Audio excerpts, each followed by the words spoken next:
Ramzan package में पिछले साल से बेहतर और मौसर अदायगी के लिए अमली इकदामात पर मुश्तमिल जामे हिकमत अमली और सिफारिशात जल्द पेश की जाएंगी। वजीर आजम ने हिदायत कर दी। उन्होंने कहा है कि गरीब अवाम में रमजान पैकेज के इमदादी रकूम की फराहमी डिजिटल वॉलेट्स के जरिए ही की जाए ताकि अवाम की इज्जत व तकरीम मजरू न हो।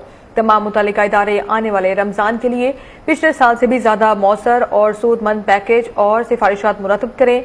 वजीर आजम मोहम्मद शहबाज शरीफ की ज़ेर सदारत पिछले रमजान पैकेज की थर्ड पार्टी वैलिडेशन और आइंदा रमजान के लिए मुजवजा पैकेज पर जायजा इजलास मुनक्किद हुआ।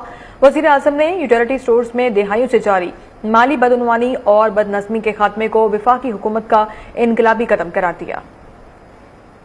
हाँ जी, अस्सलाम वालेकुम। बड़ी खुशखबरी आपने सुन ली है। इंशाल्लाह रमज़ान शरीफ के महीने में राशन प्रोग्राम एक बार फिर से बहुत बड़ा प्रोजेक्ट आ रहा है वज़ीर आला मरियम नवाज शरीफ की जानिब से। तो सब लोग तैयार हो जाए। इसका रजिस्ट्रेशन और नेक्स्ट प्रोसेस जैसे ही आता है हम इस चैनल पे शेयर करेंगे। तो इस वीडियो को लाइक और अच्छा सा कमेंट कर देना। अगली वीडियो में इंशाल्लाह मिलते हैं, तब तक दीजिएगा इजाज़त। अल्लाह हाफिज़।